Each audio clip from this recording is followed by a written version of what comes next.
Hello friends, कैसे हो आप सब। आज हम एक्सप्लेन करेंगे मूवी अबव द शेडोज को।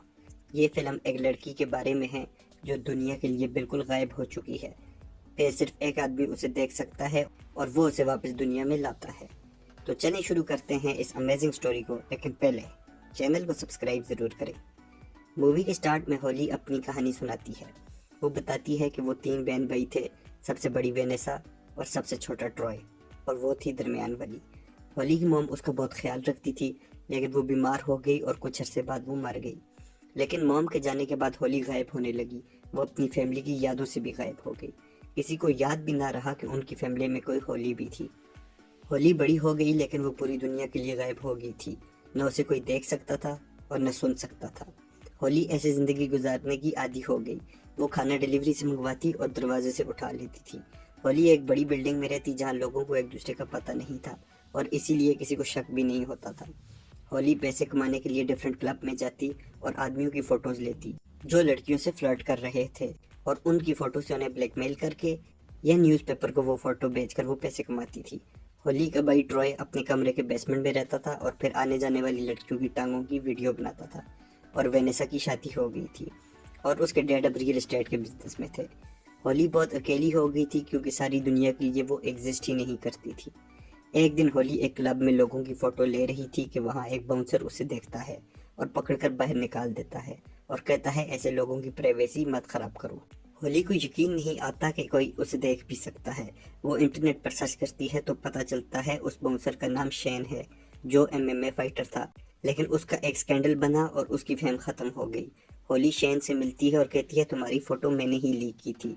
तुम अकेले मुझे इस दुनिया में देख सकते हो, हमारा कोई तो कनेक्शन जरूर है, प्लीज मेरी हेल्प करो। शेन को उसकी बातों पर यकीन नहीं आता तो वो एक गाड़ी के सामने आ जाती है। शेन उसे बचाता है, लेकिन गाड़ी वाले को वो नजर नहीं आ रही होती।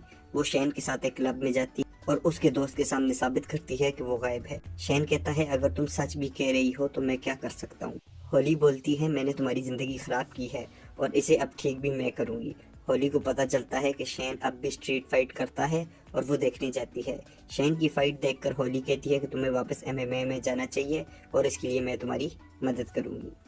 होली सोरेज नाम के एक फाइटर के घर जाती है और उसे शेन से लड़ने का कहती है, लेकिन उसे साथ ब्लैकमेल भी करती है कि वो फाइट हार जाए वरना वो उसके ड्रग प्रॉब्लम सबको बता देगी। होली शेन से कहती है कि तुम अपनी प्रैक्टिस स्टार्ट करो, तुम्हारा मैच है वो तुम्हें जीतना होगा। सब लोग हैरान होते हैं कि एक फाइटर जो इतने अरसे से गायब था अचानक कैसे वापस आ गया। शेन की लड़ाई होती है, लेकिन होली उसे शेन के रूम से देखती है क्योंकि उसे क्राउड में जाने से डर लगता है। शेन सुरेश को हरा देता है और सब लोग बहुत हैरान होते हैं। शेन फाइट के बाद वापस अपने रूम में आता है और होली से कहता है कि आओ सेलिब्रेट करते हैं। दोनों दोनों बाहर गार्डन में जाते हैं और वहाँ किस करते हैं। एक कैमरामैन छुपकर उनकी फोटो ले लेता है। वो फोटो नेक्स्ट डे न्यूज़पेपर में आती है और होली उसमें गायब नहीं होती। वो फोटो देखकर बहुत खुश होती है। शेन की अगली फाइट टॉमी से होती है जो शेन को बहुत बातें सुनाता है और कहता है कि मैं शेन को एक ही राउंड में हरा दूंगा। होली टॉमी की गाड़ी में जाती है और उसे ब्लैकमेल करती है और फाइट हारने का कहती है।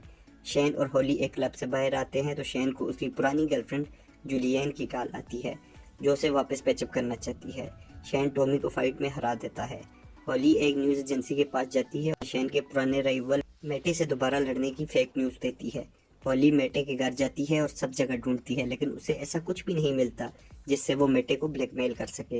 होली एक दिन अपने घर आती है और देखती है कि वेनेसा रो रही है क्योंकि वो प्रेग्नेंट होती है, लेकिन होली को समझ नहीं आता कि वो परेशान क्यों है। होली शेन से मिलने एक क्लब में जाती है, लेकिन वो वहाँ जूलियन के साथ बैठा होता है।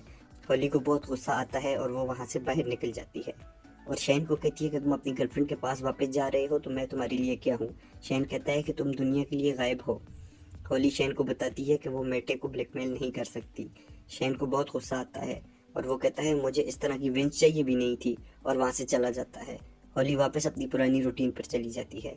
एक दिन शेन होली से मिलने आता है और कहता है कि मेरी लाइफ तुम्हारी वजह से ख़राब नहीं हुई थी।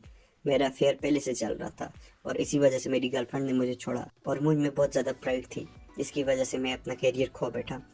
होली शेन को किस करती है, लेकिन वो पीछे हट जाता है।